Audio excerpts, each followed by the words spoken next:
আসসালামু আলাইকুম বন্ধুরা, কেমন আছেন? আশা করি সবাই ভালো আছেন। আমি ভালো আছি আলহামদুলিল্লাহ। অ্যানাটেক চ্যানেলের পক্ষ থেকে আপনাদেরকে স্বাগতম।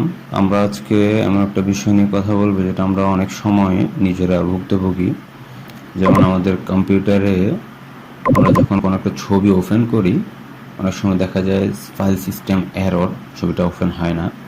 আমরা এরকম আজকে এই বিষয়টা নিয়ে আলোচনা করব এবং আপনাদেরকে এই যে প্রবলেমটা আমরা সলভ করব সেই বিষয়টা বিস্তারিত দেখাবো। ইনশাআল্লাহ আপনারা আমাদের সাথেই থাকবেন। যাই হোক, কথা না বাড়িয়ে আমরা আমাদের মূল কাজে চলে যাই। এখন দেখি আমরা কিভাবে আমাদের এই সমস্যাটা সমাধান করতে পারি। চলুন দেখি। তো আমরা আমাদের প্রথমে একটা ছবি ওপেন করে দেখি সমস্যাটা কি। এই যে আমরা আমাদের এখানে আমার ই ড্রাইভে আমার একটা ছবি আছে, ছবিটা ওপেন করে দেখাচ্ছি। এই ছবিটা ওপেন করতে না হয় সিস্টেম এরর, এই যে এরকম একটা সিস্টেম এরর ফাইল দেখাবে, যে ফাইল সিস্টেম এরর এরকম একটা দেখাবে।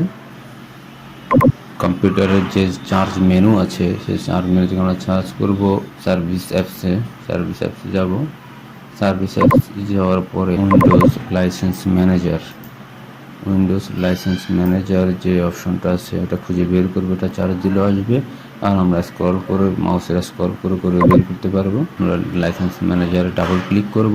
ডাবল ক্লিক করার পরে আমাদের যে ইন্টারফেসটা ওপেন হবে সেখানে জেনারেলে যাব। জেনারেল থেকে নিজে যে স্টার্ট আপ টাইপ মেনুটা আছে ওইখানে যাব। ওটা যাওয়ার পর আমাদের যদি ডিলেবল করা থাকে আমরা ওইটাকে অটোমেটিক চালু করে দিব, অ্যাপ্লাই দিব, এরপরে ওকে দিব। দেওয়ার পরে আমরা কয়েকবার রিফ্রেশ করে নিব আমাদের পিসিটা। আমরা আমাদের সেই ছবিতে যাব, ছবি থেকে ছবি ওপেন করে দেখব। এই যে দেখতে পাচ্ছি আমরা ছবি ওপেন হচ্ছে, এখন আর কোনো সমস্যা নেই, আমাদের এই সমস্যাটার সমাধান হয়ে গেছে। ধন্যবাদ সবাইকে ভিডিও দেখার জন্য।